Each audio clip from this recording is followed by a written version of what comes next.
Nós já temos quórum, então eu vou dar início à nossa reunião. Nós vamos iniciar com a apresentação do SIARC, né? A Nery vai fazer uma apresentação para vocês. Por favor, Nery.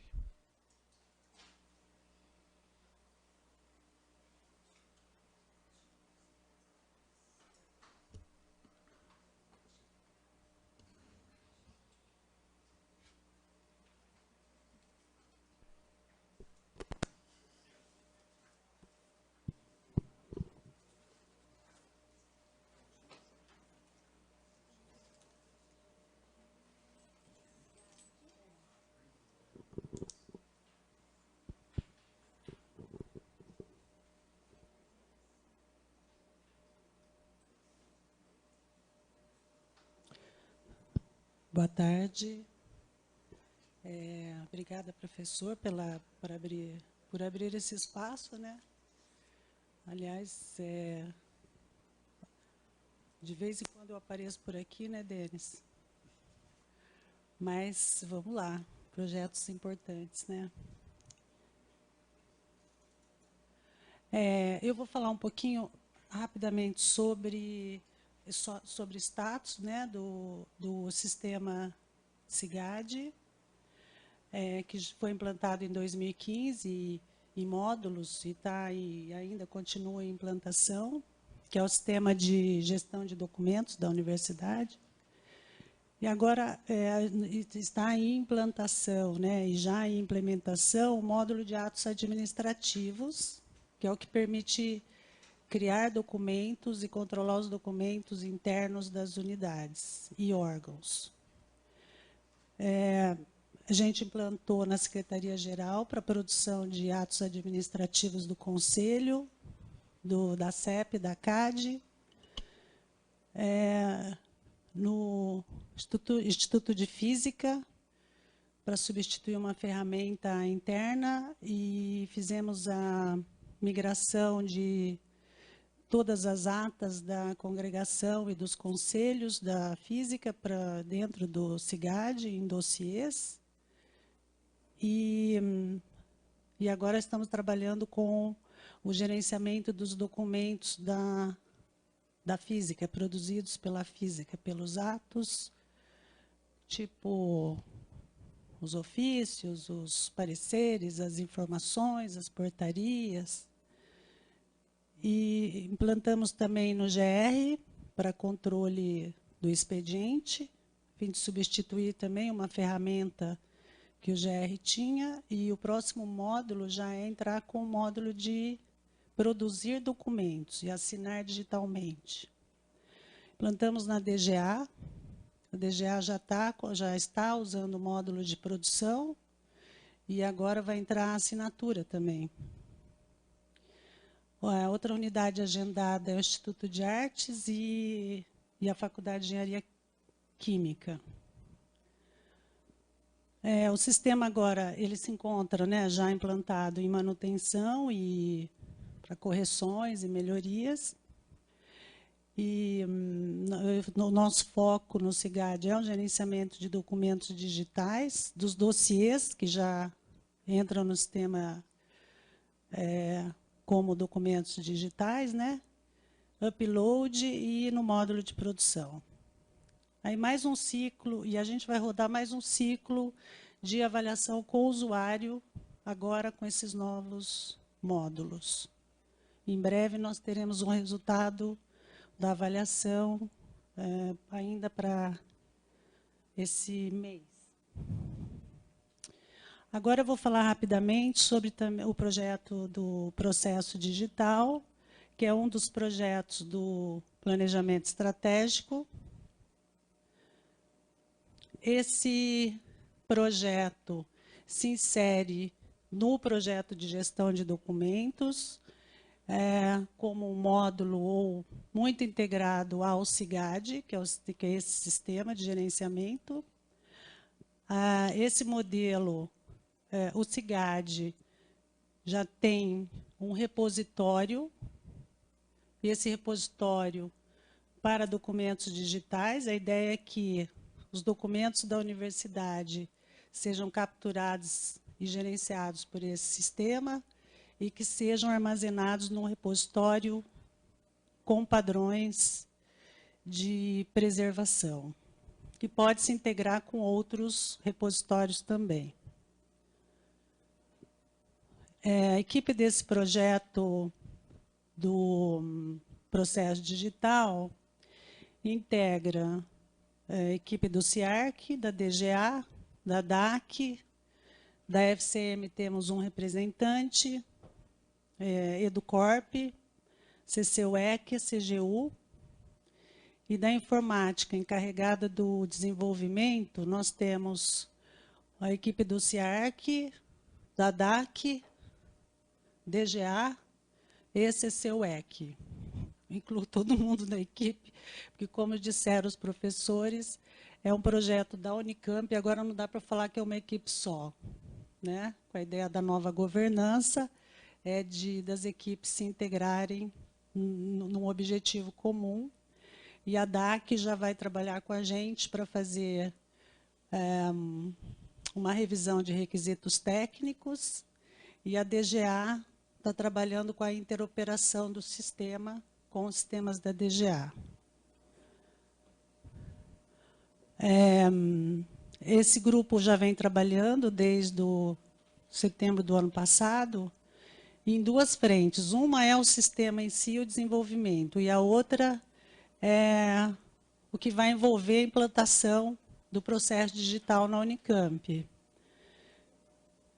Esse grupo ficou encarregado de fazer o escopo do projeto, de metodologia, os planos de ação, levantamento de indicadores, critérios de mapeamento de processos e revisão de processo, porque, por determinação, os processos que entrarão no sistema de processo digital deverão estar minimamente revisados e mapeados. E foi criado um critério para isso, e agora está tendo um curso de Lean, e esse curso já tem preparado equipes para fazer esse mapeamento visando o processo digital. Esse grupo também está encarregado de elaborar normativas para o uso do processo digital e tudo que envolve. Tem questões legais, né? E questões de regra.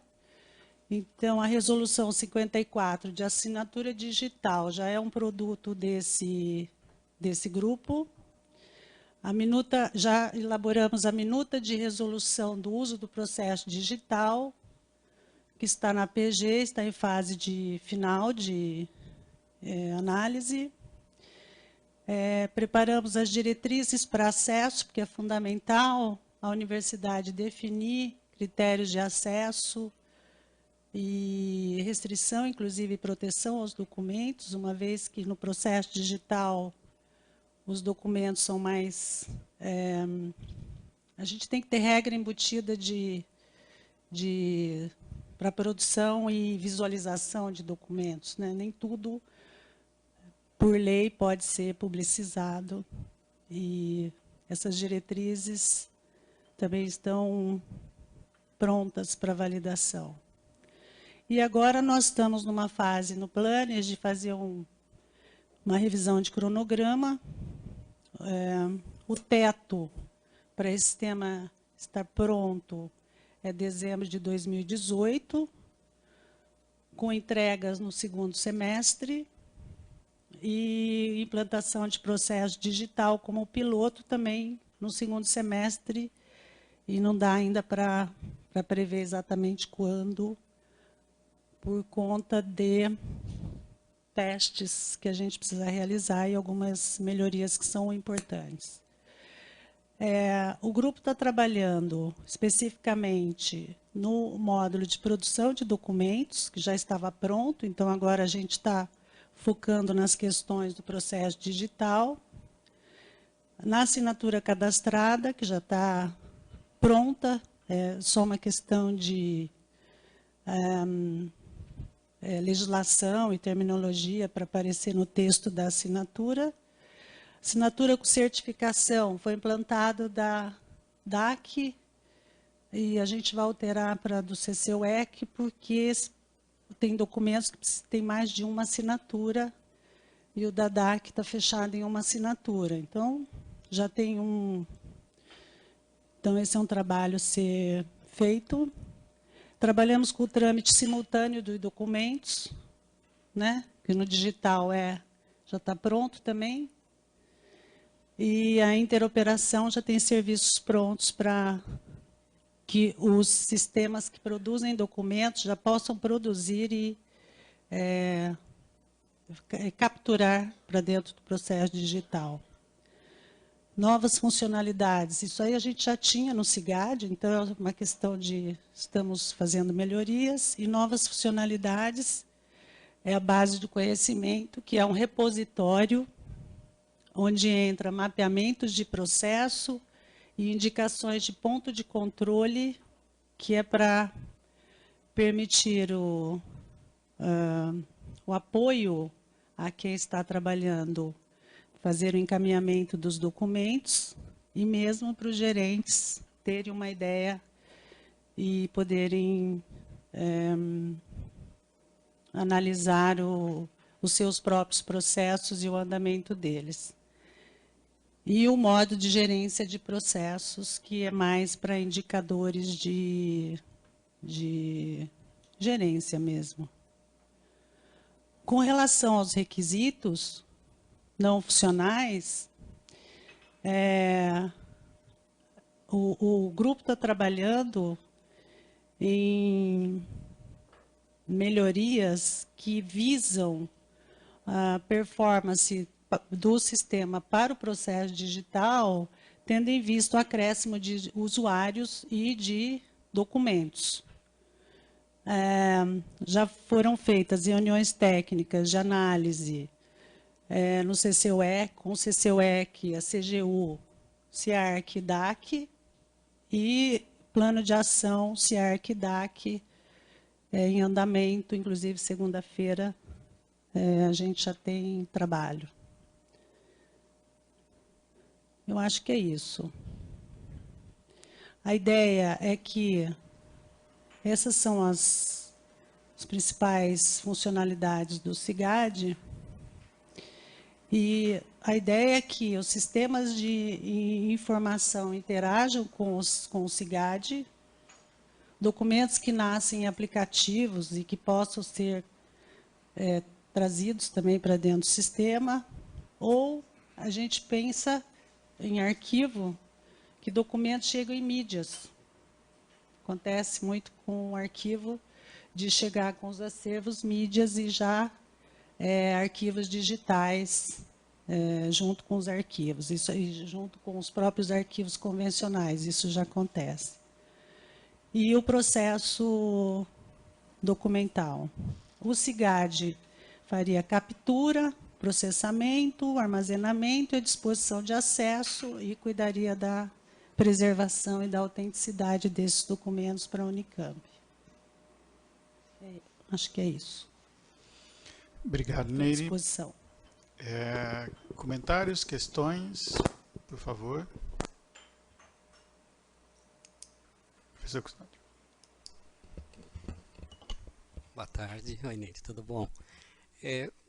O volume de informação normalmente cresce muito com o tempo, né? Vocês têm uma previsão do uso, do crescimento do sistema e da infraestrutura necessária?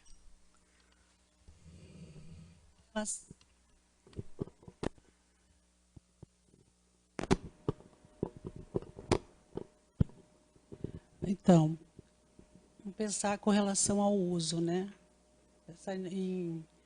Hoje nós temos 2.300 e poucos que a gente chama de agentes, né? Não são só usuários que acessam, mas agentes mesmo de trabalho. Com o processo digital, a tendência é que todos os docentes acessem o sistema e todos os funcionários que produzem documentos ou que tramitam documentos. Então, nós vamos ter a comunidade da universidade como agentes, né? Então, se nós somos em 8 mil, 10 mil, de 2 mil, nós teremos mais uns 10 mil usuários imediatamente, né? E aí teremos também acessos externos, né? Porque pode ter, um processo digital pressupõe o cadastro de usuários externos que possam assinar documentos,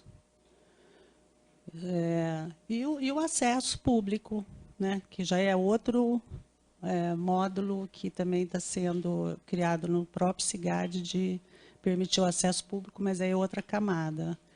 Mas, inicialmente, a comunidade da universidade, a gente imagina que uns 12 mil usuários e vai crescendo para alunos, porque tem alunos, por exemplo, na física, a física pediu para que a gente liberasse para alunos, porque os alunos integram congregações e espaços que também assinam.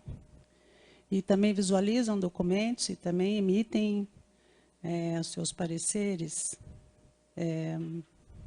Então, ou até que posso fazer requerimentos. Então, essa é a previsão. Agora, com relação a documentos, a universidade hoje cria 30 mil pastinhas azuis por ano. Mais, isso é uma média, mas são 30 mil novas. Então, em média, cada processo desse tem 150 documentos. Pode cair com a revisão, tá? Agora, por isso a necessidade de fazer a revisão. E aí a gente fez um cálculo em cima disso inicialmente, mas por experiência de usar Atos, nós vimos que tem outros documentos que as unidades produzem, mesmo que a Unicamp produz, e que não tem, e que precisaria usar alguma plataforma corporativa para guarda e gerenciamento, né? Então, nós fizemos, dentro do projeto PAT, essa previsão de crescimento. Professor Knauto. Eu sou do Instituto de Física e eu fiquei curioso para saber o caso dessas pessoas que são temporárias em cargos. Tem alunos que fazem de graduação, que fazem parte da congregação. Então, em princípio, eles teriam acesso a vários documentos, mas eles são temporários. E tem outras instâncias assim. Como é que fica? A pessoa tem acesso permanente ou vai ser cortado o acesso? Como que é isso? Não, aí ela tem um cadastro específico no sistema. E a unidade depois configura os seus próprios usuários. Acesso é temporário. E também acessa os documentos que são atribuídos às pessoas, né? Ao espaço de trabalho de cada um. Não é assim que acesso geral no sistema. Mas o sistema tem restrição de acesso por categoria de documento ou por grupos documentais. Mas isso é tudo configurado no sistema.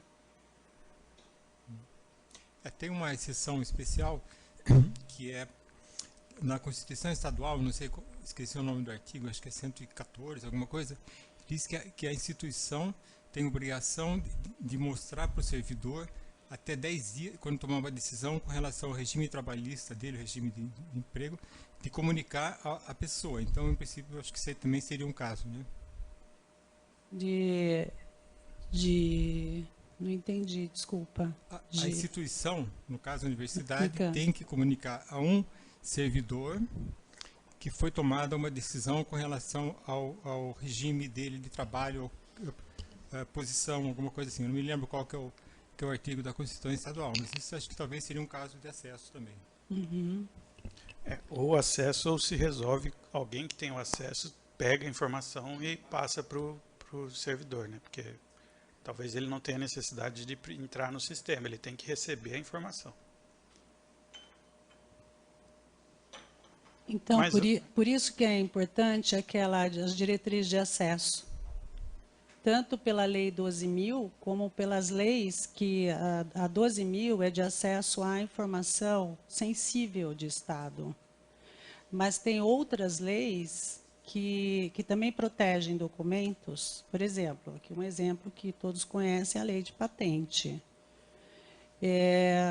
Que a lei de acesso é uma coisa, mas ela não, nós temos que respeitar outras leis. E aí, dependendo do tipo do processo, das informações que entram no processo, elas precisam ser classificadas.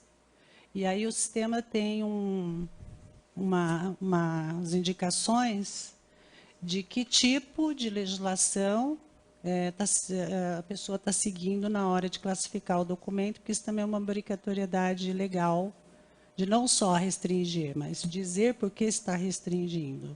E aí o sistema tem que atuar de acordo com essa restrição. Acho que é isso. Mais algum, Milton? Neire, eu sou o Milton da DGRH.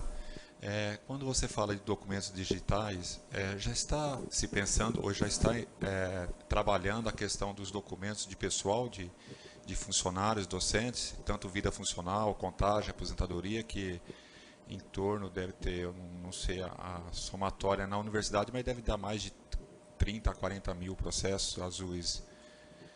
Já tem essa ideia, porque lá atrás parece que a gente acompanhou alguma coisa que já estaria se pensando na digitalização de documentos, porque hoje é tudo manual, a gente abre o processo e tramita toda a documentação. Tem alguma coisa, porque eu não vi nada em relação a pessoal, a nível de DGRH. Porque assim, nesse plano de implantação, que a DGA está lá, agora a gente tem que alterar, porque a Silviane foi para a CGU, mas ela estava representando a DGRH.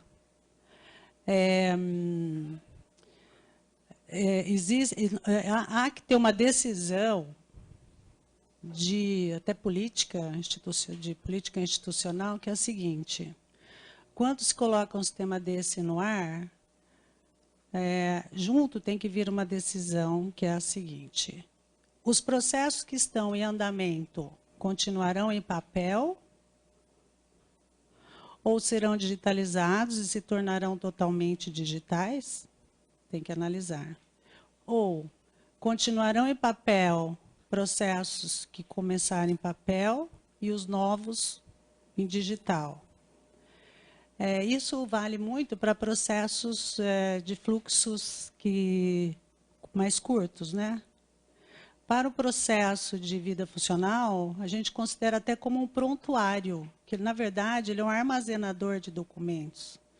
Não tem decisões, não é como o processo de compra, que ele tem começo e fim ali naquele processo. Então, nós vamos ter que conversar com a DGRH se a gente digitaliza os ativos e aí continua só em digital, e o custo disso também, né?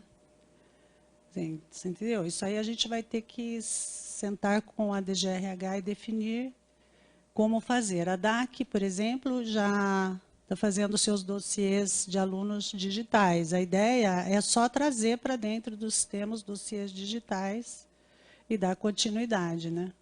Mas e tem o legado, que a DAC, por uma política interna, vem digitalizando também o legado. Devagar, mas vem fazendo isso, né? Mas isso a gente vai ter que trabalhar dentro de um projeto específico, porque envolve recursos, né? Ok. Mais alguém? Então, agradecer de novo, Neire, obrigado.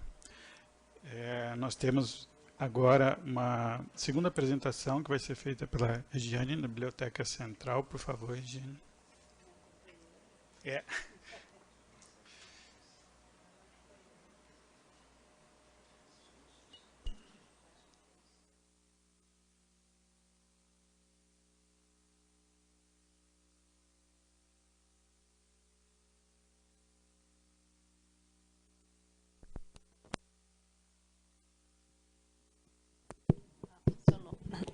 Boa tarde a todos. A Neire fala baixinho, eu já falo mais alto, né? Vou manter a distância aqui. Bom, como nós já tivemos a oportunidade de fazer algumas apresentações aqui sobre os sistemas de informação que estamos utilizando no sistema de bibliotecas, então hoje, evidentemente, eu vou focar só os novos sistemas ou as melhorias que foram implementadas desde que realizamos a última apresentação. Então, só para contextualizar, nós estamos falando do sistema de bibliotecas da Unicamp, que hoje é formado por 29 bibliotecas, cerca de 340 servidores, e que o papel fundamental do sistema de bibliotecas é disponibilizar toda a infraestrutura de informação que é necessário para o desenvolvimento das atividades fins da universidade, né? Então, para isso, esse ano nós tivemos um orçamento de cerca de 10 milhões de reais para aquisição das fontes de informação. Então, além de todo o investimento do governo federal através do portal CAPES, que na ordem aí dos seus 400 milhões de reais por ano, a Unicamp é uma das universidades no Brasil que mais tem feito investimento em aquisição de conteúdos, bases de dados, journals, porque hoje, majoritariamente, o que a gente compra no sistema de bibliotecas, 99%, ele está em meio eletrônico. A gente compra muito, muito pouco em papel, né? Então, a gente estabeleceu uma norma em 2015 que todos os journals e revistas eles seriam adquiridos exclusivamente em formato eletrônico. Então, inclusive os livros que tradicionalmente a gente comprava em formato de papel, hoje nós temos uma rubrica específica para aquisição de e-books. Então, essa passagem, né, do físico para o eletrônico.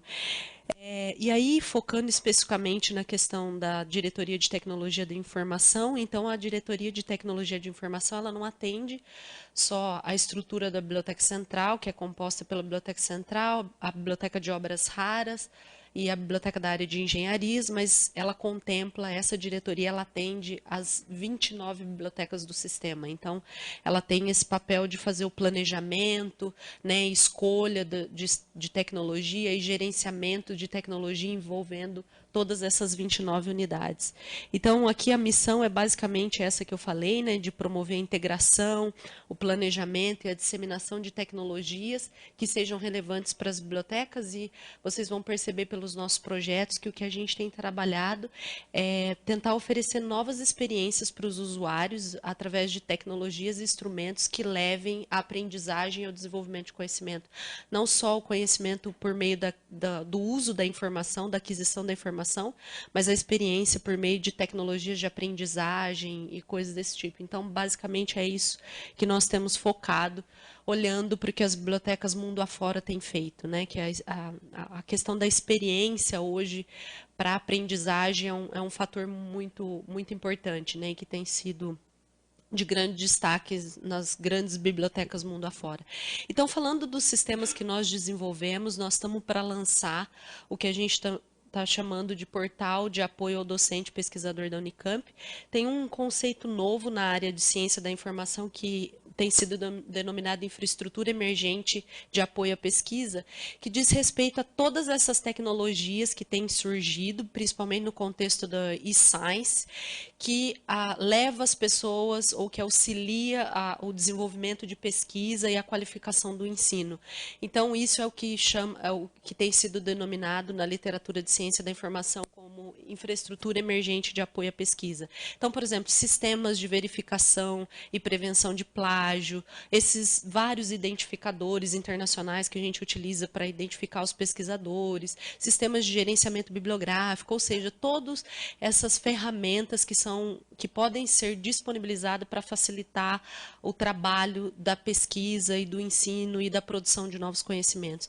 Então, essa página ela vai congregar, por exemplo, informações sobre plano de gestão de dados, software de verificação de plágio, como que eu faço para adquirir meu Work ID ou meu Research ID, quais são os sistemas que eu posso utilizar para fazer gerenciamento bibliográfico, né? Os sistemas que a gente tem disponível para auxiliar na aprendizagem, porque nós vamos implementar, vocês vão ver o que a gente está chamando de espaço maker, estudo digital na Biblioteca Central. Então, aqui vai ter todas essas ferramentas.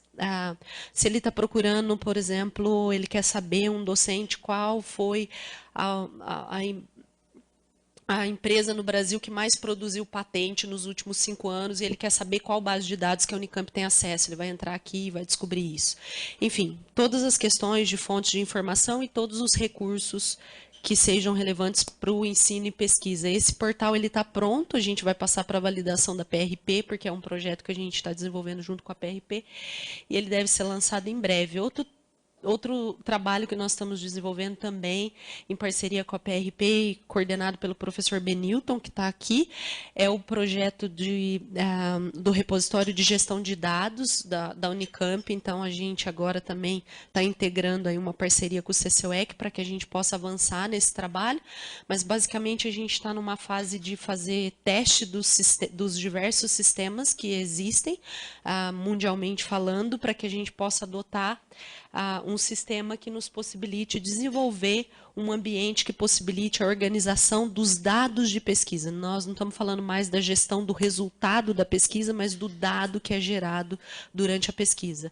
E esse sistema ele deve ser capaz de fazer todo o processo de curadoria, né, fazendo com que os dados estejam acessíveis e que possam ser usados, reutilizados e preservados. Então, esse é um projeto bastante importante que nós estamos trabalhando, porque isso passou a ser exigência das agências de fomento, então a Unicamp não pode ficar fora disso. Uma outra questão importante que nós fizemos, a Unicamp, historicamente, foi a universidade que, no Brasil, foi a primeira universidade a disponibilizar todas as suas teses e dissertações em formato digital. E essa nossa biblioteca digital, ela tem sido acessada, a gente faz análises por meio do Google Analytics, por mais de 70 países, é uma das bibliotecas digitais de teses e dissertações mais acessadas da América Latina. E a gente estava com um problema porque a gente estava trabalhando basicamente com 2 plataformas, então ela estava num software que se chama Know-How, mas nós já tínhamos implementado um outro software para a gestão da nossa produção científica no repositório da produção científica intelectual da Unicamp. Então, a gente estava trabalhando com 2 plataformas. E aí, o que você tem? Uma duplicação de trabalho. Porque a gente inseria as teses e dissertações no know-how e depois precisava fazer a catalogação dessas teses e dissertações no nosso catálogo. Então, você tinha que refazer esse trabalho. Então, o que nós fizemos? Nós migramos todas as teses e dissertações para o repositório da produção científica e intelectual da Unicamp e fizemos uma integração entre o nosso catálogo e esse sistema. Então, hoje, quando a gente entra com os dados no nosso catálogo, que é aquele que todo mundo utiliza para fazer as buscas, automaticamente ele alimenta o repositório. E se eu faço uma correção de dado lá, automaticamente ele faz a correção de dados no repositório. Então, isso foi um trabalho grande que a gente se dedicou grande parte no ano passado. E hoje o repositório, então, ele conta com todas as teses e dissertações da Unicamp, cerca de 88 mil artigos, e todas as patentes do Inova também estão nesse repositório, e a gente está fazendo o trabalho de inserção retrospectivas da produção científica e intelectual da Unicamp.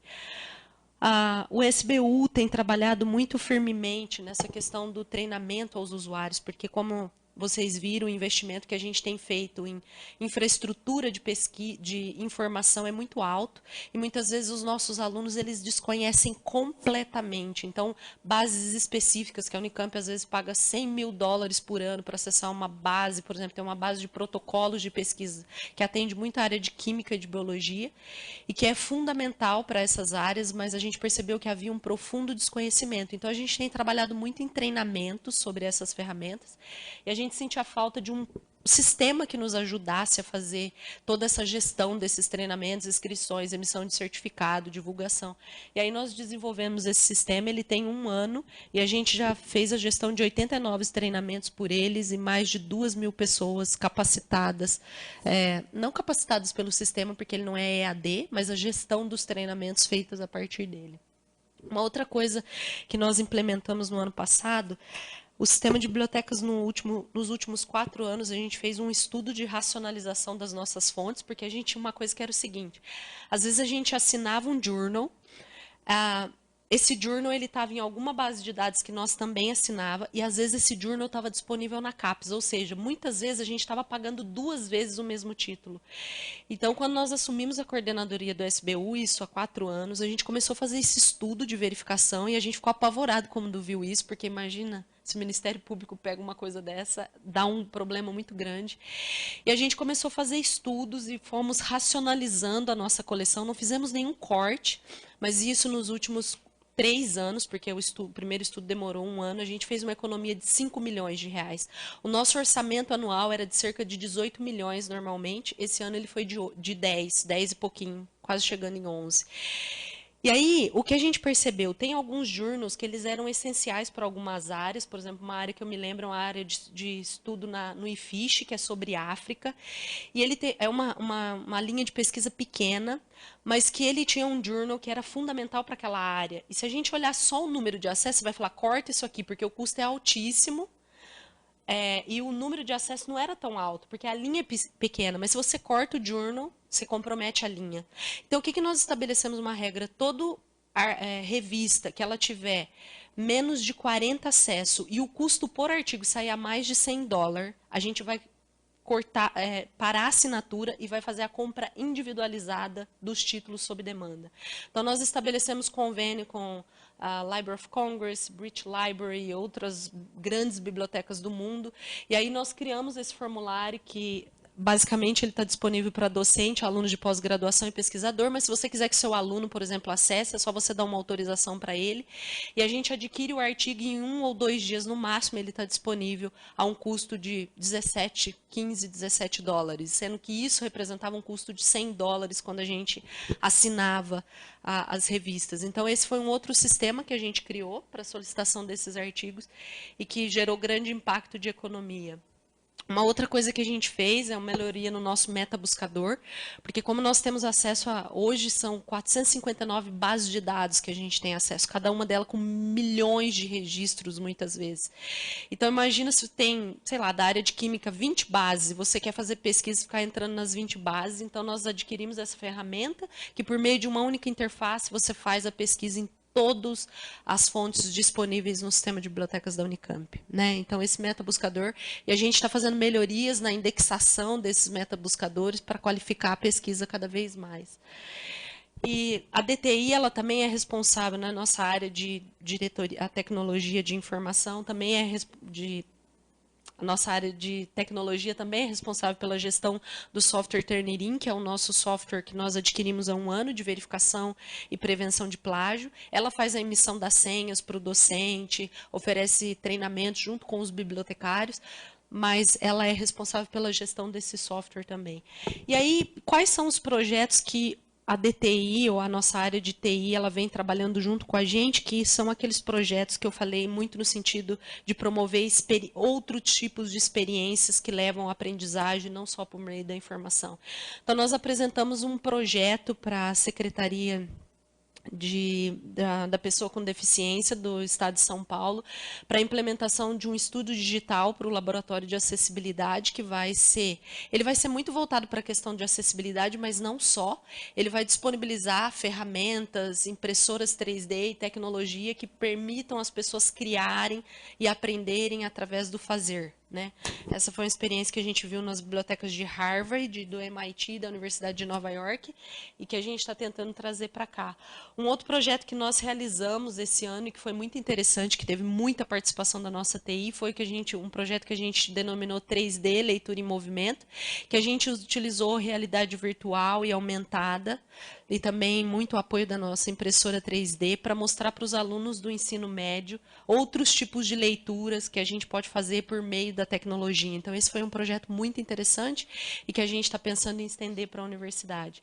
Nós também estamos contando com o apoio da nossa TI num curso de EAD que nós estamos oferecendo por meio da STCamp, que o título é Utilização de Tecnologias Assistivas no Acesso aos Recursos Informacionais. Então, é um curso à distância, que nós tivemos mais de 200 inscritos, e a TI ela dá todo o apoio para a gente, porque a gente tem sido bastante expoente nessa área de tecnologias assistivas. O Labs nosso laboratório de acessibilidade na Biblioteca Central tem trabalhado em parceria com alguns núcleos, desenvolvendo pesquisas nessa área, então a gente está oferecendo esse curso. Um outro projeto que a gente está desenvolvendo com a editora da Unicamp é um curso, na verdade, que nós vamos oferecer sobre como criar um livro em 3D, e aí a gente vai fazer um piloto com contos do Machado de Assis, que são itens da lista de vestibular até 2019. Então, a gente vai oferecer esse curso sobre criação de livros em 3D, né, que são novas experiências que levam à aprendizagem. Um outro projeto que a gente está trabalhando é a implementação da tecnologia RFID nas nossas bibliotecas, a fim de possibilitar essas experiências mais atrativas para os nossos usuários. Então, eu vi numa biblioteca, acho que na Coreia, que a pessoa faz a pesquisa pelo app da biblioteca, e daí ela não precisa saber procurar aquele monte de número na estante, o app leva a pessoa até o livro, faz o scanner, ela escaneia o livro no app, ele já desmagnetiza o livro e a pessoa sai da biblioteca. Então, isso quem possibilita é essa tecnologia RFID, que a gente já começou a implantar na Biblioteca Central, em algumas outras bibliotecas do sistema. Um outro projeto que a gente está adquirindo material de óculos 3D e celulares, e a Valéria está trabalhando muito com essa coisa de aprendizagem com realidade virtual e realidade aumentada. Então, isso é uma coisa que a gente tem investido bastante. Um outro projeto que nós desenvolvemos, na verdade, esse projeto já tem 6 anos, que a gente disponibiliza os livros do vestibular, que estão em domínio público, evidentemente, através desse site. Então, por exemplo, na UPA, a gente dá marcadores para os alunos, e eles acessando esses sites, eles têm várias dicas ali sobre coisas de vestibular e conteúdos relevantes para o vestibular. E, por último, o nosso projeto que nós estamos implementando agora, a título do nosso portal de periódicos da Unicamp, que nós implementamos em 2016, e que atingiu em um ano a marca de 1 milhão de downloads das revistas editadas pela Unicamp, que antes não estavam disponíveis em lugar nenhum, estavam pulverizadas ou nem tinham portais nem sites. Então, esse foi um projeto muito importante para a visibilidade da produção científica editada pela universidade. Então, a título do portal de periódicos, nós vamos produzir o portal de e-books da Unicamp. Então, e-books, não e-books da editora, mas e-books editados pelos nossos docentes e pesquisadores que estiverem em acesso aberto, eles vão poder ser disponibilizados nessa plataforma. Esse projeto também já está em fase de finalização. Então, é basicamente isso. Isso aqui são outros projetos que a gente está trabalhando. Então, melhoria do nosso app, da Unicamp Bibliotecas, enfim, portais, né, e todos os sistemas que nós estamos trabalhando para colocar as nossas bibliotecas nesse novo contexto, de possibilitar novas experiências no processo de aprendizagem e de produção de conhecimento. Então, era basicamente isso. Tentei falar rapidinho para não atrapalhar a reunião. Muito mais para dar esse contexto do que tem sido projetado para as nossas bibliotecas em termos de tecnologia. Obrigada. Obrigado, Regiane. Comentários, questões, professor Quinelato? Eu queria saber se o SBU tem alguma relação com a universidade virtual. Tem um conjunto de aulas que foram gravadas na universidade. Elas acabam indo para o YouTube, mas o YouTube é particular.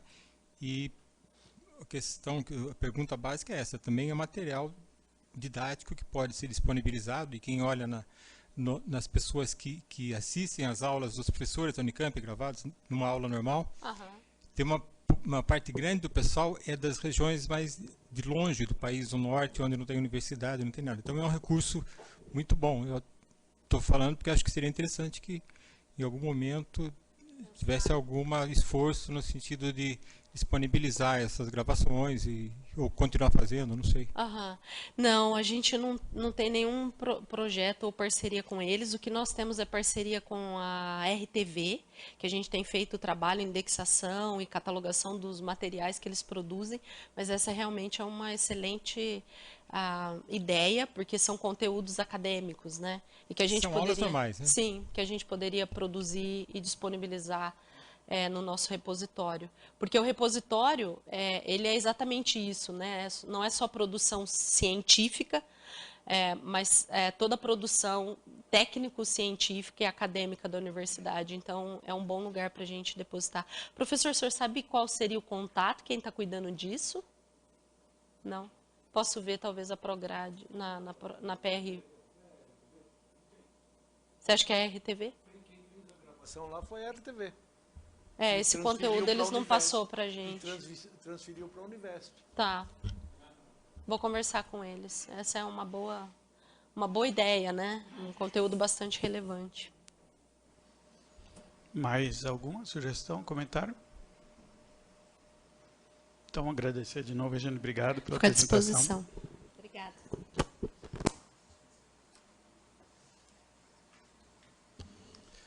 Bom, pessoal, a gente agora vai dar andamento aqui na nossa pauta. Eu vou passar, então, um próximo item ali, que é a justificativa de ausências. Eu tenho duas justificativas de ausência aqui, do professor Gallenbeck, do IB, que está em reunião do Planos com a CGU, e do professor Sérgio Amaral, da FE, que está em consulta médica.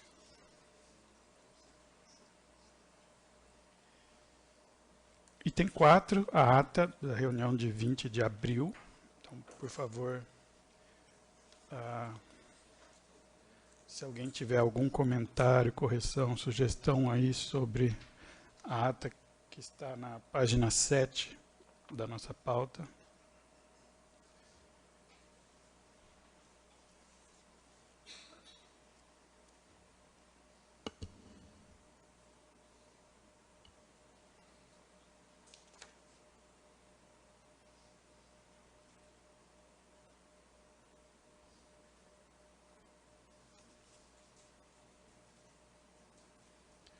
Posso colocar em votação?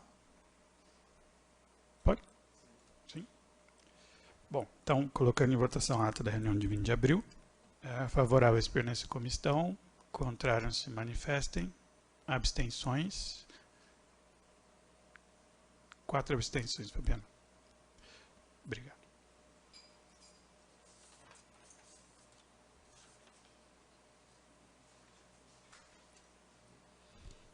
Bom, nossa ordem do dia aqui, o item 5 da pauta, tem apenas uma homologação de referendo de criação de domínio, né, da PROEC, que está ali projetado.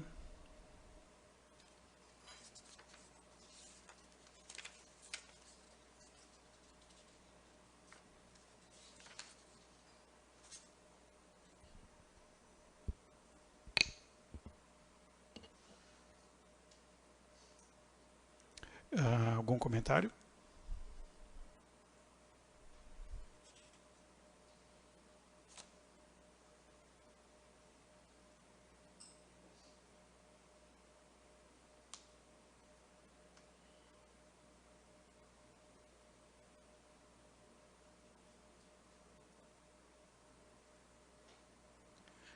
Na verdade, foi uma... A PROEC é a Pró-Reitoria de Extensão e Cultura, né, que é a nova nomenclatura da antiga Pró-Reitoria de Extensão e Assuntos Comunitários. Tá? Então, a antiga PREAC. Foi uma troca do domínio por causa da troca do nome. Ficou PROEC, acho. Posso colocar em votação? Então, estou colocando aqui o item 5.1 da ordem do dia, a homologação da criação de domínio para a PROEC. Favoráveis permanecem como estão. Contrários se manifestem. Abstenções. Obrigado.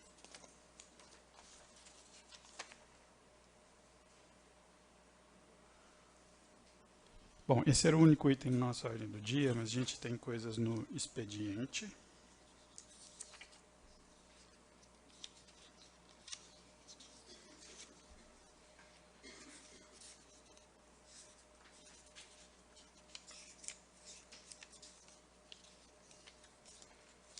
Vou começar pelos informes. Temos informes de inscritos? Não. Sistemas administrativos? Não. Saúde? Pesquisas? Gestão acadêmica? Algum informe? Por favor, doutor.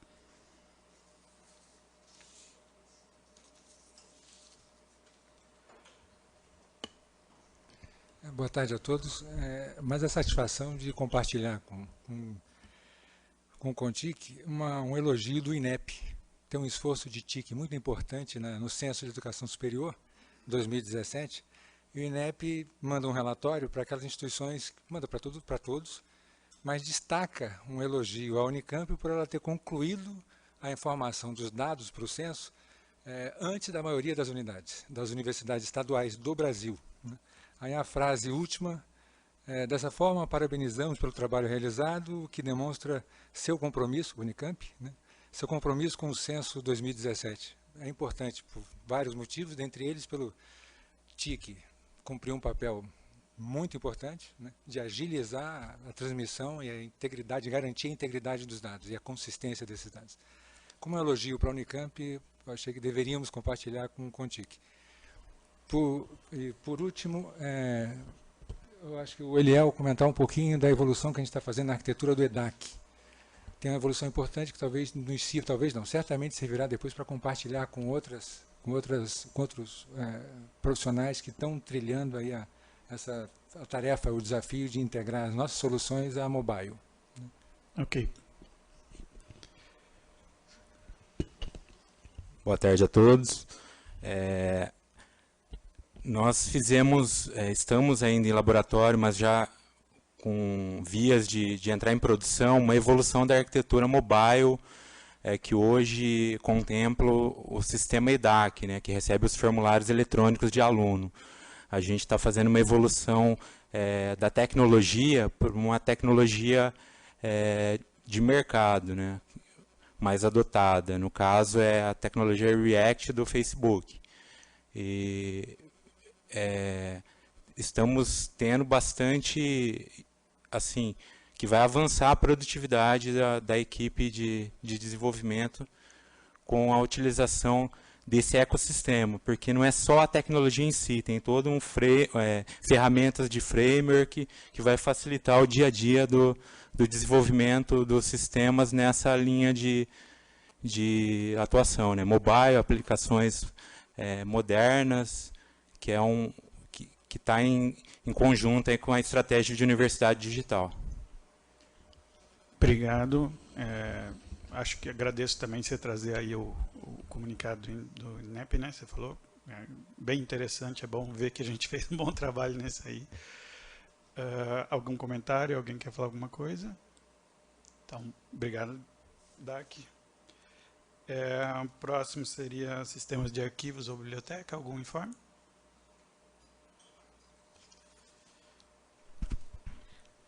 Na verdade, eu só quero comunicar que nós estamos trabalhando numa campanha para que os docentes e pesquisadores da universidade façam seu registro no OrcID. Nós fizemos no sistema de bibliotecas um relatório sobre a produção científica da universidade nos últimos 12 anos. E qual foi a nossa surpresa quando nós fomos fazer análises de autoria do Web of Science da Scopus. Então tem alguns autores que a gente encontrou 10 formas diferentes de escrever o nome de um único autor. E isso comprometeu altamente a análise, porque se a gente, por exemplo, mesmo se a gente buscar a State University of Campinas, você vê que muita coisa fica de fora, porque até o nome da universidade está escrito errado. Então, como outras universidades, a gente está tentando encorajar os nossos pesquisadores a fazer o seu registro sério. São 30 segundos, eu fiz meu registro, é uma coisa muito simples, e o link está na página do sistema de bibliotecas, porque a gente sabe que isso tem comprometido a visualização e principalmente o ranqueamento da produção científica da universidade, né? Então essa é uma campanha que está no nosso site, e no site também está a agenda de treinamento sobre o software de verificação de plágio, que ainda está sendo bastante subutilizado na universidade, apesar de a gente saber que é uma ferramenta muito importante. O uso ainda é baixo, a gente tem 1000 licenças ano, e essas 1000 licenças são para alunos, para verificações que você faz, e a gente não tem atingido esse número. Então, apesar de ser uma ferramenta tão importante, se a gente não tiver o uso, ela tem um custo alto. Então, o que a gente faz é tentar encorajar os docentes e pesquisadores a passar a adotar a ferramenta junto dos seus alunos. Era isso, obrigada. Obrigado. Recursos humanos? Desculpa, tem comentários. Pode.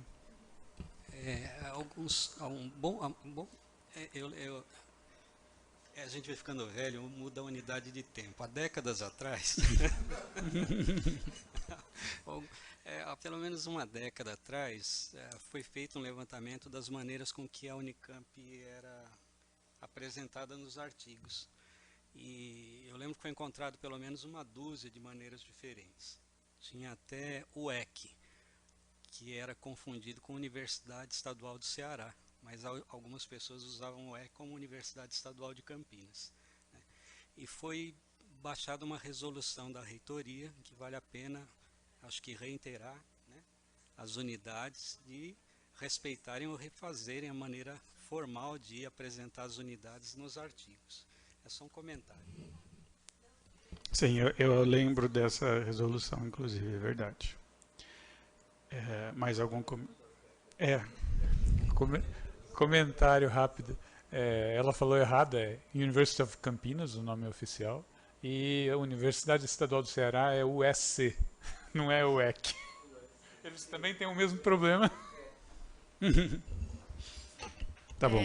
Só para comentar, quando a gente foi fazer o povoamento do repositório, a gente encontrou 60 formas diferentes de escrever o nome da universidade.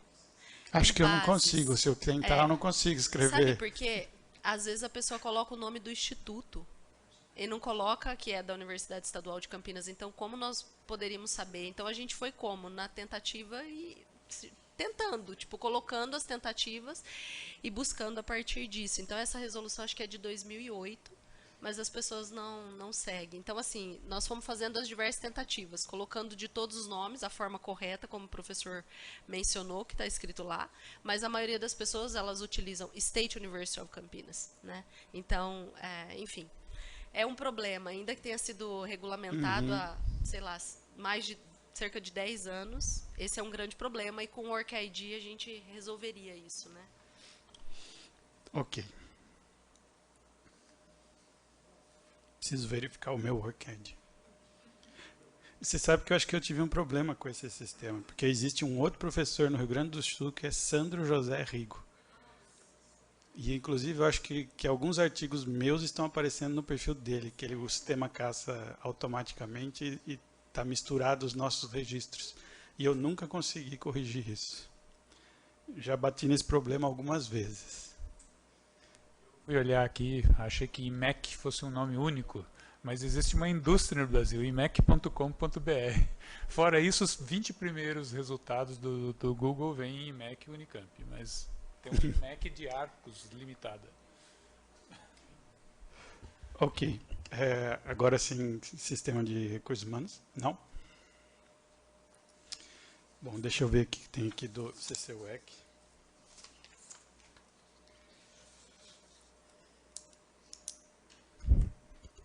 Bom, o primeiro informe é que a gente vai ter que fazer algumas mudanças ali na nossa camada de gestão do CCUEC, porque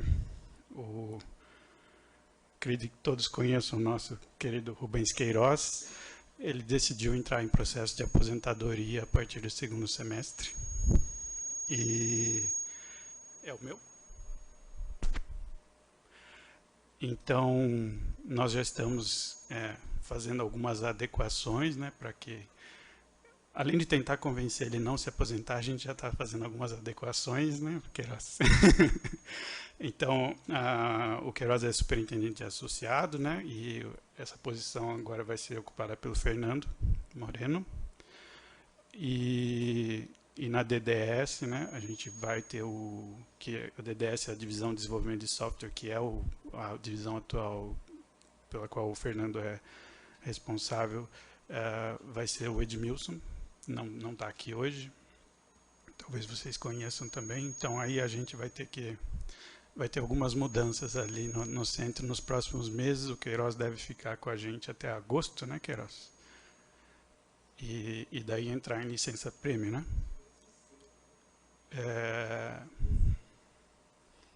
Então, só queria comunicar aí a todo mundo essas mudanças e obviamente agradecer ao Queiroz aí por todos os anos dedicados à TI da Unicamp, né? Que deixar registrado o enorme colaboração que ele tem dado aí durante todo esse tempo. Não sei exatamente quantos anos de Unicamp, Queiroz, mas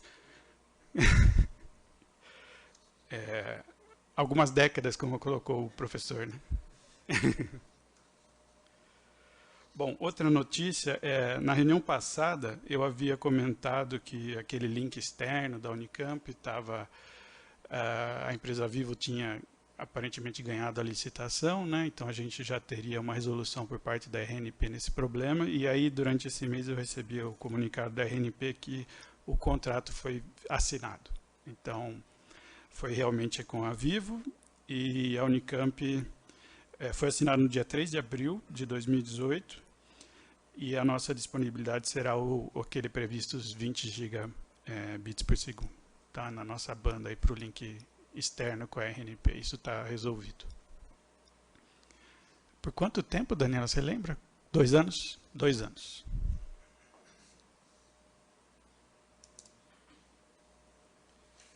Tem mais um informe aqui, Fernando, você pode falar um pouquinho, ou o Denis, não sei, do aplicativo UPA? Boa tarde a todos. Nós ficamos aí responsáveis por estar fazendo a questão aí da remodelar o aplicativo UPA, tá? Que já está disponível aí. Então foi feita uma modernização e trouxe aí importantes funcionalidades para o aplicativo, tá? Hoje o aplicativo ele já está disponível aí no Google, tá? E no iOS. E o que ele traz de interessante é a questão de que existe lá uma funcionalidade onde o participante da UPA ele vai poder clicar e em todas as unidades que está cadastrada com atividades do UPA, ele vai poder ter informações, tá? Então, na realidade, ele vai saber o que está acontecendo naquela unidade e, teclando no balãozinho, ele consegue fazer a rota de carro ou a pé do local que ele está até o ponto da atividade do UPA, tá? Uma outra parte nova no aplicativo é a questão de que quando os ônibus chegarem, tá, os monitores eles podem cadastrar os ônibus e cadastrar a quantidade de alunos que chegaram, tá, para poder ter uma estatística no final do evento. Pelo aplicativo ele também consegue entrar no portal da UPA ou no portal da Unicamp, tá? E no final, nós colocamos lá, a pedido aí da reitoria, uma avaliação do evento, tá? Então ela é feita com estrelas. Então o participante ele vai poder aí avaliar o evento no final do dia e ainda poder fazer algum comentário. Existe um campo lá para ele poder fazer comentário, tá? É isso. Obrigado. Então, se alguém por acaso não estava sabendo, mas a UP é amanhã, né? A UP de amanhã. E pelo um e-mail que eu recebi, a previsão é de termos uma participação maciça aí de escolas. 1.000 ônibus, é isso? A estimativa é 1.000 ônibus e em torno de 50.000 pessoas na Unicamp amanhã. Ok? O próximo item também acho que é contigo, né, Fernando? Que é o do projeto de senha única, né? Tem aquela implantação. Eu vou dar início, o Denis vai mostrar alguma coisa, mas relembrando então, a CAD A005 do mês 6 de 2017 determinava que a Unicamp deveria ter uma senha única para o acesso em todos os sistemas computacionais, tá? Então nós começamos esse trabalho aí no ano passado ainda e foi feito aí, o Centro de Computação ficou de estar fornecendo para a universidade um mecanismo que permita toda essa parte, tá? Então essa semana nós conseguimos colocar em produção, tá? O mecanismo aí ele faz a autenticação única e além disso permite o single sign-on, tá? Então aí eu estando autenticado usando esse mecanismo, eu consigo estar tramitando em vários sistemas, até em plataformas diferentes, tá? Buscando já autenticado, tá? O Denis vai mostrar algum exemplo que a gente já fez, né, Denis, tá? Que já está em produção. Então eu vou fazer uma breve demonstração, porque é importante, porque aqui nós temos representantes das unidades, pessoas que influenciam nas decisões, né? E como a gente viu, são tantos sistemas que estão sendo desenvolvidos, disponibilizados para a comunidade, e a gente tem esse problema de ter várias bases de autenticação, várias contas de usuário, que causa transtornos, né, para os docentes, para os próprios funcionários, os alunos. Então o enfoque aqui é ter uma a base única de autenticação, que seria o SIS-LDAP, lá do Centro de Computação, que já atende vários serviços, e junto com isso, um portal de autenticação para todos os sistemas. Então nós temos esse sistema aqui, que é o dicionário de dados. Ele é utilizado pelas equipes de TI da universidade, o CCUEC, a DAC, a DGA, o CIARC usam, né? Então vejam que a URL aqui é do sistema dicionário de dados.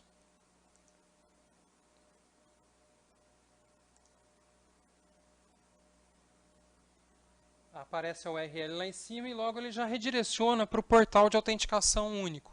Então esse é um projeto que é um subprojeto dentro do Senha Única.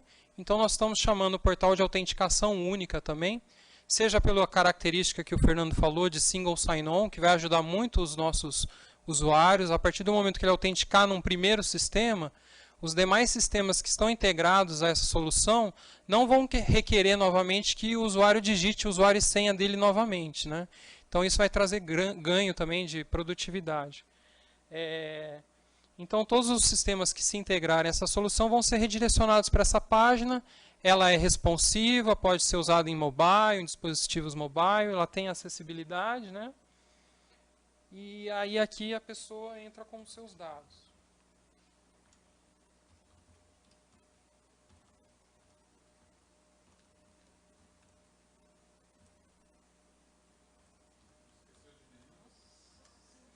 Assim é forte, é grande. Aí tem todo um processo de autenticação e ele me redireciona para o sistema que eu solicitei, né? Então dá para pensar, é só isso, né? É só essa tela? Não, por trás disso tem muitas coisas, né? Então, esse é o sistema do dicionário de dados, né? Mas o funcionamento essencial é esse, tá? E essa solução é baseada em protocolos de segurança, que são padrões de mercado. Então a solução ela vem, além de viabilizar a senha única na universidade, ter essa questão da autenticação única, por quê? As equipes de TI não vão precisar mais ficar para os seus sistemas tendo esse cuidado de ter o mecanismo de autenticação.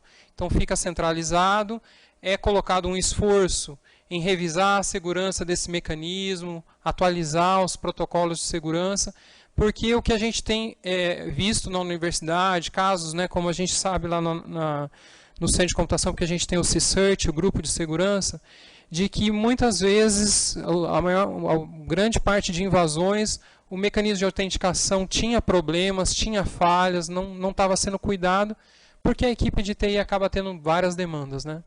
Então, só para vocês terem noção o que é os bastidores disso, foi implantada então a solução do Keycloak, que é baseada na Red Hat, e ela tem uma forte integração com uma integração nativa, uma integração mais fácil com plataforma Java, mas ela atende outras linguagens, outras plataformas, tá?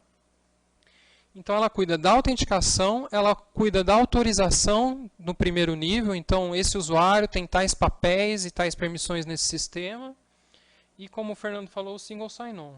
Para fazer acontecer essa solução, nós já temos um sistema de segurança que cadastra esse usuário nesse sistema, tem tais papéis, podem executar tais funcionalidades. Então, para integrar um sistema que já existia e atende vários sistemas corporativos da universidade, nós tivemos que criar um mecanismo que faria sincronismo entre sistema que já existe com essa nova solução. Então, os papéis, as permissões dos usuários são cadastrados nesse sistema. Ao serem cadastrados no SISI, elas são sincronizadas, elas são levadas para esse novo sistema. E tem todo um mecanismo aí de ser assíncrono, esse sincronismo das informações, né? É publicado numa fila, se algum dos sistemas ficar fora, depois de um tempo ele leva as informações. Também foi criado uma série de programas BET para sincronizar essas informações em lote, no caso de alguma contingência. E como eu já havia mostrado na reunião passada, a infraestrutura para atender essa demanda é composta de 9 servidores. 9 computadores, 9 máquinas virtuais. São 8 que tem o par, para cada camada, web, aplicação, servidor de banco, sempre vai ter um par de máquinas. E a máquina ímpar, aí, que seria a 9, a máquina de sincronismo, ela não precisou ter redundância. Está na nuvem, o pessoal da nuvem ajudou a gente a montar uma infraestrutura lá com alta disponibilidade, escalabilidade, redundância. E além desses produtos foram gerados, também a solução ela não tinha uma integração nativa, pronta, para servidores de aplicação de uma versão, por exemplo, JBoss 5. Ele aceitava JBoss 7 para cima. Então nós fizemos uma customização para que vários sistemas que nós sabemos que estão na universidade e ainda não subiram a versão do servidor de aplicação vão poder ser contemplados. E para sistemas PHP também. Tá? Então foi colocado em produção esse produto, já temos um sistema nosso em produção atendendo os usuários com essa nova solução. E nós vamos trabalhar com as unidades que já testaram essa solução para elas agora entrarem em produção. As unidades priorizadas são as que estão participando do projeto de centralização de data center, mas o convite é para toda unidade que tem um sistema corporativo, que é utilizado por várias pessoas, para a gente fortalecer a senha única e ter um mecanismo de autenticação única que vai trazer vários benefícios, né, como single sign-on e melhoria da segurança.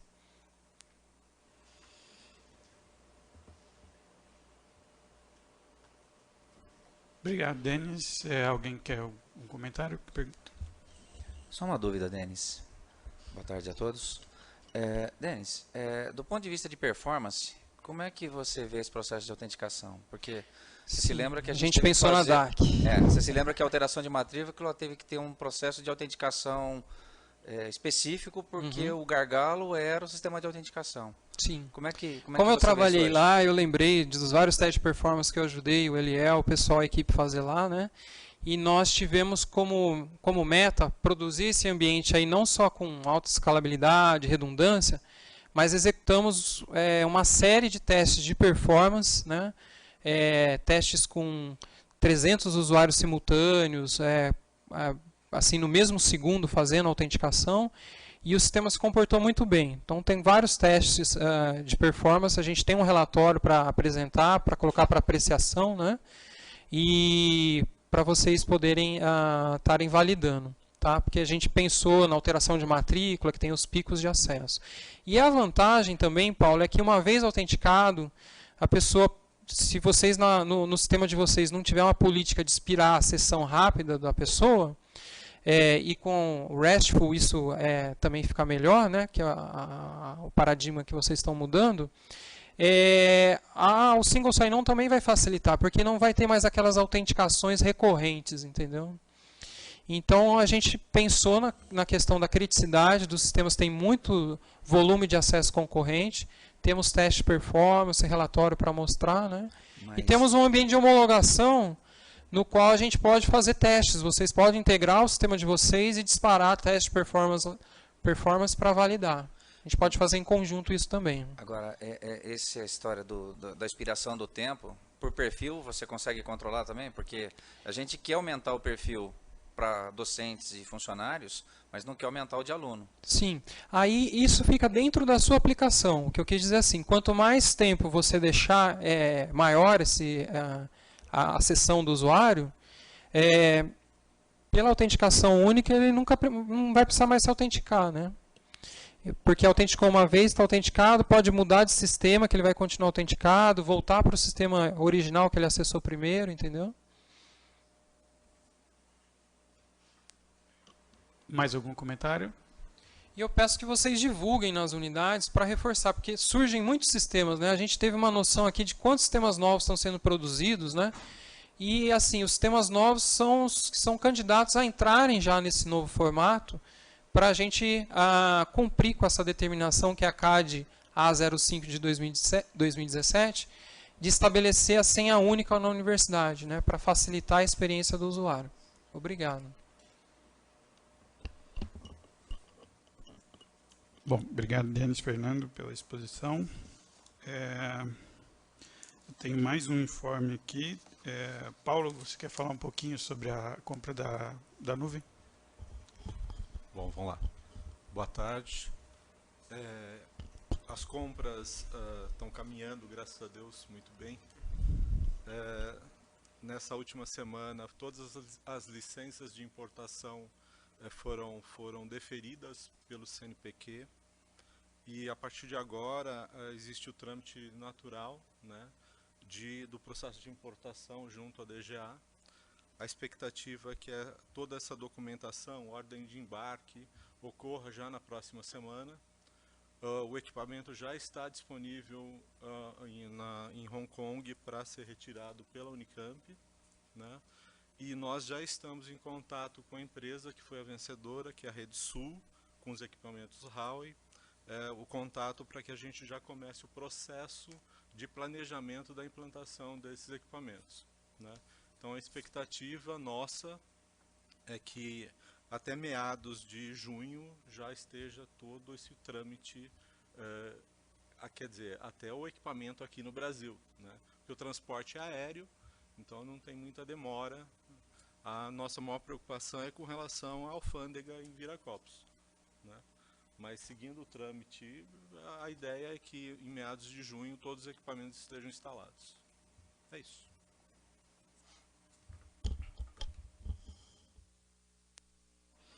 Ok, alguém tem alguma questão? Então esse era o último informe que eu tinha aqui. Isso. Bom, no expediente a gente tem o item 6.2 agora. Então a gente está trazendo para vocês aí, primeiro um expediente, né? Não é nenhuma decisão ainda hoje, mas é mais para vocês terem a oportunidade aí de apreciar, principalmente ao longo do próximo mês aí, né?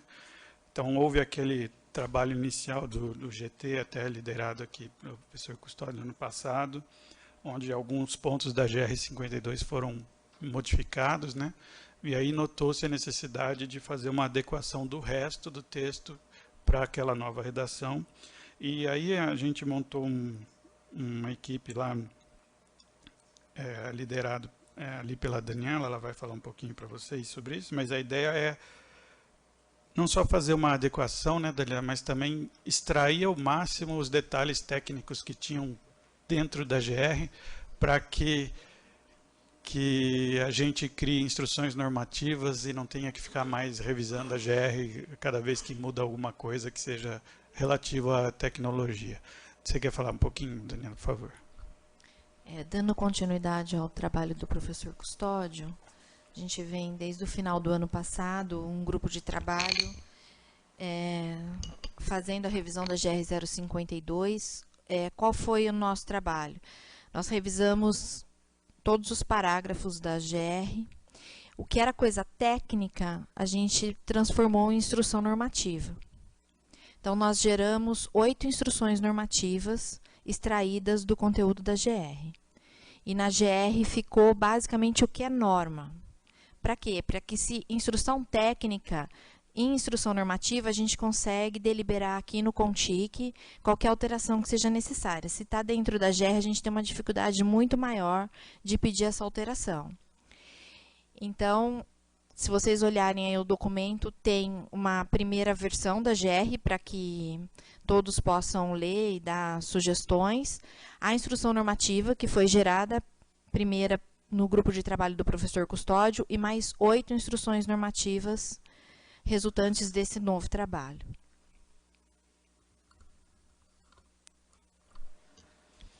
Bom, deixa eu anotar aqui, que eu acho que o Paulo Lício pediu, que nela também não?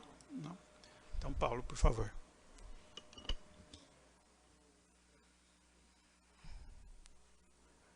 Peço desculpas por não ter realimentado antes, mas usando uma anotação de computeiro, eu não consegui escalonar esse processo na minha CPU, esqueci. Mas no artigo 9º de uma dessas, a página 33, é mais fácil falar a página 33 da pauta. No artigo 9º, menciona explicitamente algo que me levanta preocupação. Alguém me levantou esse problema, não me lembro quem, agradeço desde já. E aqui nós temos que, infelizmente, acho que temos que intervir. O artigo 9º diz que a hospedagem de serviços, sítios e domínios com informações institucionais deverá ser feita em máquinas da rede da Unicamp. Aí tem o parágrafo único, aprovação de hospedagem em outras máquinas de competência do CONTIC. Por um lado, o texto dá a margem a gente hospedar serviços fora. Mas eu estou prevendo que a gente vai ter uma dinâmica muito grande com nuvens comerciais. E se for nessa base, nós vamos perder toda a agilidade que uma nuvem comercial nos permite. Com um clique de 1 segundo, a gente instanciar uma máquina virtual. Ter que pedir autorização para o CONTIC vai ser dramático. É a mesma coisa que não ter esse serviço à mão. Nós precisaríamos modificar isso aqui, e a minha sugestão seria fazer um texto que dissesse os serviços têm que ser hospedados em máquinas rodadas na Unicamp ou em um provedor contratado pela Unicamp. Institucionalmente. Se for contratado institucionalmente, então seria possível, sem grandes delongas nem nada mais. Se for, por exemplo, um serviço hospedado num outro provedor, como um provedor qualquer, que uma pessoa, um professor, um funcionário queira hospedar, com o nome da Unicamp, aí faz sentido, com dados da Unicamp, faz sentido passar por todo um crivo de aprovação. Se é que é possível, não me lembro se isso nem é possível, mas... acho que não era possível antes, agora está se tornando possível, mas aí tem essa flexibilidade extra a ser feita. Sim, se houver um contrato vai gerar uma carga de aprovações sim. aqui que pode ser muito grande, além de gerar um atraso. Tá. Vamos anotar essa sugestão, Daniela. Eu não consegui encontrar a página porque o impresso não está numerado igual ao PDF, então...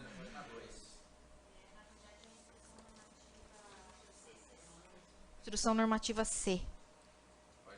É que ela não está... em CC. Tá. A gente nomeou como A, B, C, D, E. Essa daí é a instrução normativa CC. No PDF Artigo 9º. A, B, B, CC. Tá, CC. Então é isso Achei. mesmo. Achei. Página 2, lá no final, embaixo, e entra na outra página. Achei. Acho que a gente pode já levar essa como trabalho aí. Mais alguém tem alguma sugestão? Bom, eu sei que é um documento razoavelmente grande para analisar, então a gente trouxe como expediente para o pessoal ter tempo. Né, vamos deixar registrado o tópico, porque eu não sei se isso ocorre em algum outro lugar, esse problema. Sim. Não sei se esse tema... A gente fez, né, além desse problema que o Paulo levantou, a gente identificou vários outros. Por exemplo, a gente fez reunião com a Inova, com a diretoria da Inova, para entender qual era a dinâmica de que eles usam para prover serviço na incubadora, né, com as empresas conveniadas e etc., porque a gente identificou que a redação anterior da GR basicamente não permitiria eles fazer o que eles fazem hoje em termos de serviços. Então a gente tentou olhar vários pontos de vista dos serviços de TI existentes e alteramos vários pontos que a gente achava que poderia bloquear coisas que sei lá, há 10 anos atrás, quando a GR foi gerada, não existiam, mas hoje são corriqueiras, né? Então, mas lógico que como é muita coisa, pode ter passado alguma coisa que a gente não percebeu. Então, mas houve essa preocupação. E eu acho que, inclusive, Daniela, não sei se a gente mandou isso aqui para a diretoria da Inova, porque eles não estão no CONTIC, né? Mas seria bom mandar só para eles verem como ficou o texto final depois daquela reunião que a gente fez. Na verdade, eles fizeram um termo jurídico que eles eles já me enviaram. isso. Eu estou tratando com eles. Tá ok. Obrigado. Separado. Tá. Então, bom, tá aqui, né? É para discussão hoje, mas a gente ainda tem aí... só no expediente, não é para aprovação hoje. Então, ao longo, mesmo que vocês não tenham sugestões agora, ao longo do mês aí, por favor, se aparecer alguma coisa, manda por e-mail da CETIC, né?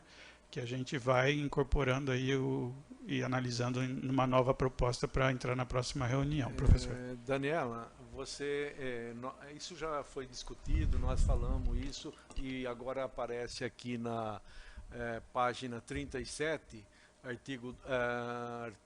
no artigo 4, parágrafo 2, diz: os conteúdos publicados no portal, está se referindo ao portal Unicamp, podem ser utilizados sob os seguintes termos.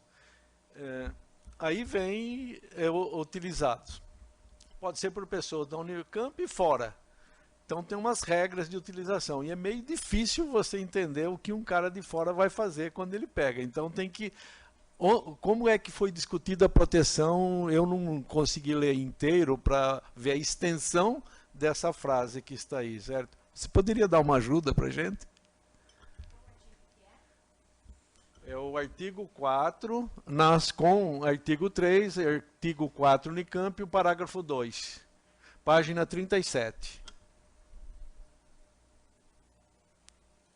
Você pode ler o nome da instrução normativa, por favor?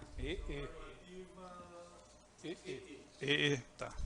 Na verdade, essa do portal, até a gente discutiu se isso deve ser uma instrução normativa com TIC ou se ela deve ser uma política do portal Unicamp. Porque deveria lá no portal Unicamp ter uma política própria com essas informações que estão aqui.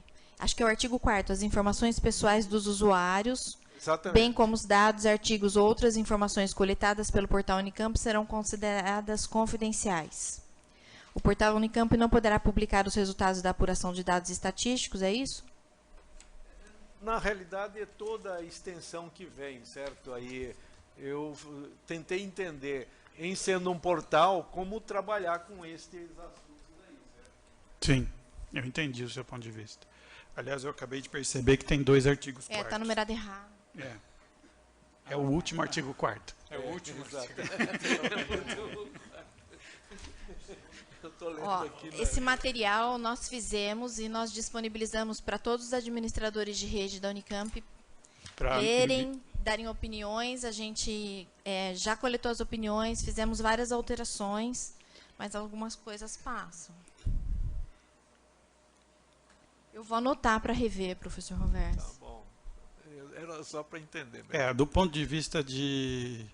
Não é nem do teor, mas do ponto de vista como isso pode ser implementado, né? Como é que alguém... Não adianta você escrever uma regra que é impossível de ser monitorada ou cumprir, saber se ela está sendo cumprida ou não, porque você acaba criando coisas que nunca vão ser usadas. Até porque isso é bidirecional, um portal, certo? É um portal que está lá aberto, qualquer um pode pegar a informação sem que a gente tenha controle nenhum. Então, vamos repensar esse ponto aqui. O que nós tentamos fazer também é deixar na regra exatamente o que a gente consegue, o que está sendo usado hoje. Uhum. Não fazer uma regra que não consiga, que fique só no papel. Esse foi um dos principais espíritos aí, porque a gente viu que tinha muita regra de uma década atrás que não fazia mais o menor sentido. Inclusive, acho que tem uma instrução normativa aqui que você vai ver que já apareceu algum tópico sobre IoT, por exemplo, Internet das Coisas, que era um negócio que não estava, já está explodindo na universidade e não havia nada na GR que sequer mencionasse isso, né? Então, tem algumas preocupações para avançar nesse sentido, mas, obviamente, a gente ainda tem que fazer os refinamentos. Aí, por favor, atentem para ver se faz sentido, principalmente nessas coisas novas. Professor Gnelato. Uma pergunta, tem algum mecanismo para retirar uma notícia que está lá? Eu acho que tem uma notícia, eu acho que vai ser prejudicial. Eu posso pedir para alguém? Para quem eu peço? Pedir para a Ascom. Responsabilidade do portal da Unicamp é a Ascom. Estou dizendo mais ou menos rápido, né? Porque não é para semana que vem. Alguma coisa... Eles que são os responsáveis e qualquer problema, acho que eles tiram na hora. Ivan, por favor. Com relação a esse ponto da política, né, acho que talvez o que a gente possa normatizar aqui é o fato de ter que ser informado. Mas dizer qual que é a política aqui, quais são as regras, acho que não cabe ao CONTIC fazer isso. O CONTIC poderia dizer, o portal tem que informar qual que é a política de uso dos seus conteúdos. Pode ser, porque aí fica dinâmico para o portal adaptar a política sem precisar vir para o conselho o tempo todo. Essa instrução normativa, a gente retirou o conteúdo de dentro da GR e criou a instrução normativa. E abrir para essa discussão, se realmente ia ser uma instrução normativa com TIC, ou se orientar o pessoal do portal a criar um termo, de uso deles, uma política de uso deles. Isso. Tem uma outra instrução normativa também que fala daqueles e-mails dos usuários aposentados, dos docentes e dos alunos, dos funcionários e dos alunos. Nós colocamos o que já tinha sido discutido aqui nas reuniões, que é a Alumni Retard. Então precisa ver como que vai ficar, como é que vocês gostariam que ficasse. A instrução normativa a gente indicou o que já tinha sido discutido. Esse é um termo recorrente, acho que já teve até consulta APG sobre isso, então o que está na instrução normativa é baseado no que a APG disse que a gente poderia fazer. Não sei se é baseado no que os usuários gostariam que acontecesse. Então a gente vai ter que discutir direitinho essa daí, porque principalmente o e-mail dos docentes aposentados, a impressão que eu tenho é que obviamente eles não gostariam que o e-mail trocasse, eles usam o e-mail a vida inteira e daí é o e-mail que está divulgado a vida inteira, mas assim, a gente tem que ver agora como é que lida com isso. Mas, se não me engano, acho que os docentes não mudaria. Os docentes seria mantido mesmo. Então, isso é o que a gente gostaria, mas foi a decisão. Foi a decisão PG, que os docentes manteriam a conta com os e-mails originais e os funcionários e alunos que seriam movidos para esses novos domínios. Só que aí ficou uma discussão de que nome de domínio usar. Isso. E agora a gente precisa determinar qual que vai ser. Então, atentem para os nomes dos domínios para ver se vocês acham que teria uma opção melhor ou não. Eu acho que, então, a sugestão ali na normativa é retired.unicamp.br, né? Isso. Que a PG e aí seria para os funcionários esse. A PG autorizou manter, né, alunos e funcionários desde que em servidores que não gerassem custo para a universidade. Também tem esse item lá na instrução normativa. Sim. Isso com esses e-mails seriam imediatamente criados no Google, então essa cláusula já está automaticamente cumprida. Isso não vai gerar transtorno, tá?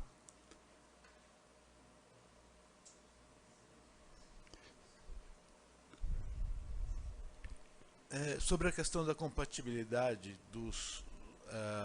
das contas locais e da senha única, que parece que a GR fala de contas locais ainda e tem um projeto de senha única. Será se incorporar isso na mesma GR? A senha única, no que foi apresentado, é para sistemas web. Tem uma diferença. Sistemas corporativos ainda, acho que a CAD fala, né? Porque existem os sistemas internos das unidades de ensino e etc., que a CAD ainda não está cobrindo exatamente todos. Então, acho que quando se refere à conta local ali, está se tratando, sabe, conta num laboratório de ensino, conta interna de um laboratório de pesquisa, eu acho que é isso, mas a gente tem que ler de novo, porque eu não tenho a norma na cabeça. Mas... A senha única, professor, é para, por exemplo, sistemas administrativos, que nem DGRH. Tem que seguir a regra da senha única. É voltado para isso nesse primeiro momento. No primeiro momento, pelo menos, é mais para os corporativos. Bom, mas para quem é usuário, às vezes é interessante ter uma senha única para evitar... Esse sistema nada impede uma unidade de ensino querer começar a adotar o que o Denis apresentou hoje para autenticar todo mundo. Isso aí poderia ser estendido a todas as unidades. Né? Sim. A GR já permitir e já sugerir. Seja senha única. Anota para a gente ler de novo o ponto que está tratando de senha de contas aí, só para... Eu não lembro de cabeça como é que está escrito. Paulo. Só uma dúvida. No que diz da senha de ex-alunos aqui, fala em pós-graduação estrito sensu e servidores aposentados. Os lato sensu estão fora dessa jogada? Então, os alunos de residência médica, aprimoramento, especialização, que tem e-mail hoje, perdem os e-mails mesmo? Vou ter que anotar. Não lembro de cabeça se a discussão seria do Alumni que você está falando, né? O e-mail alumni.unicamp.br, é esse que você está falando? Isso. O Contic INDD aqui. Certo. No seu artigo 2, está falando de pós-graduação estrito sensu. Só que os alunos de lato sensu também têm e-mail. Então, a dúvida está fora? Vamos ter que discutir esse escopo. Eu acho que eles estavam fora na versão anterior, provavelmente. Eu não fiquei na dúvida, só estou perguntando. Nesse nível eu não lembro. Talvez, é porque eu não estava, eu entrei meio do ano passado, então se foi antes... Não, eu tô... Mas eu vou recuperar essa informação aqui. Eu não lembro. Você lembra disso? Tava fora, né? Mas a gente pode rever isso aqui, né? Se a discussão inicial foi deixar fora, mas se todo mundo achar que deve entrar, os lato sensu. É no artigo ainda que fala do alumni e do retard, menciona alunos de pós-graduação stricto sensu somente, não menciona os de lato sensu. Então, é uma discussão antiga, né? Que está retornando agora, mas a gente pode rever se a opinião do conselho mudou. Eu só estou imaginando, na verdade, porque se você pensar na residência médica, tem médicos aqui que fazem residência por 4 ou 5 anos. Né? E se eventualmente se utilizam disso...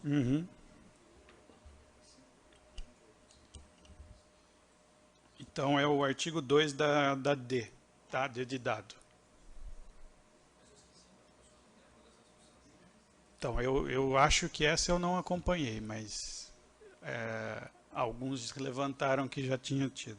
Mas a gente pode trazer. Eu particularmente não vejo, hoje em dia, principalmente como esses domínios vão estar gerenciados lá no Gmail, né? Então... essa é a dúvida, na verdade. A gente fica criando novas nomenclaturas, eu não sei, tudo bem que pode estar decidido já, mas assim, se a gente está indo para o Google, né? Para o Google, a quantidade de, se pensar em alunos, que é o maior volume da universidade, é ridículo para eles em termos de números. Então, eu não sei se a trabalheira toda eu vale acho a pena. Que aqui tem uma aqui tem uma questão de que a gente tinha que criar um domínio diferente para quem não tem mais vínculo com a Unicamp, eu acho. Então, o alumni tem que ser, porque senão o ex-aluno não pode manter o e-mail Unicamp, dado o parecer que a PG deu, entendeu? Então, teve uma questão legal aqui, vamos colocar assim. Então, acho que a criação do alumni é necessária, né? Mas por que não incluir o lato sensu? Aí eu não vejo um motivo. A dúvida toda é que quando a gente começou a discutir tudo isso, ainda a gente estava dentro do centro de computação, do ambiente muito restrito, sem recursos, né? Então, à medida que você cai para um ambiente que recurso não é problema, então não, eu acho a gente só precisa tomar cuidado para não criar problemas. Qual seria a sugestão? Manter Unicamp BR? Não, eu só estou questionando. Estou falando do lato sensu aqui só. O lato sensu se pode ser incluído sem problemas, eu acho, né? Os alunos a discussão inicial naquele projeto com a PRG indifere, tá? É aluno de graduação e pós-graduação. Todo mundo que faz pós-graduação está aí entrando no portal. A PRG, inclusive, está tocando um projeto estratégico dela para a criação de toda uma plataforma para gerenciar os ex-alunos. E lá eles estão pensando em incluir todo mundo. Então, obviamente, já entraria aqui também todo mundo, eu acredito, né? Porque eles vão dar o acesso lá na plataforma. Residentes também entram nisso aí. Tem que garantir.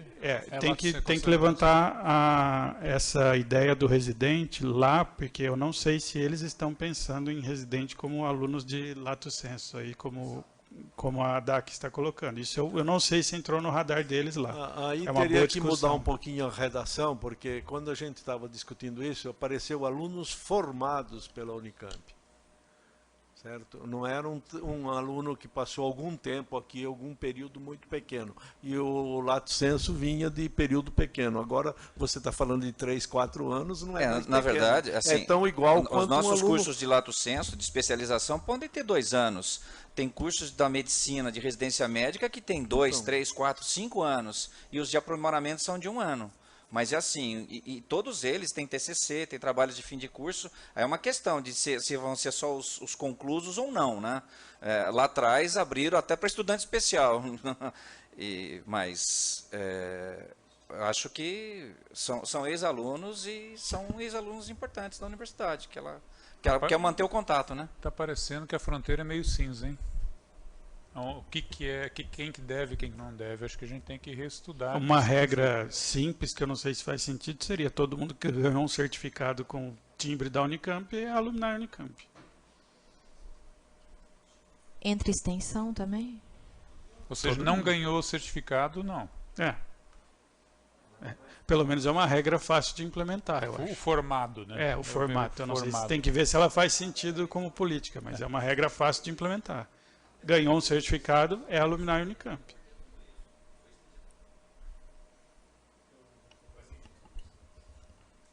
Lá vocês têm registro acadêmico, não? Então, tem certificado, tem registro acadêmico. Formado. Fernando, você anota para a gente levantar isso naquela outra iniciativa lá que está sendo tocada pela PRG, para a gente colocar isso no radar deles?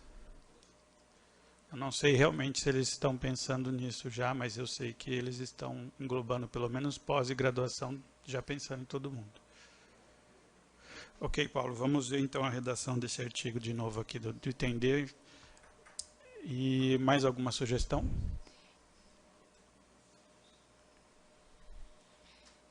Ok, pessoal, então fica aberto esse tema, tá? Por favor, deem uma olhada aí. Se vocês tiverem sugestões, usem o e-mail CETIC, que a Fabiana vai compilar tudo e passar para o grupo da Daniela. E a gente discute de novo na próxima reunião. Acho que esse era o último item. Grato pela presença de todos aí. Bom fim de semana.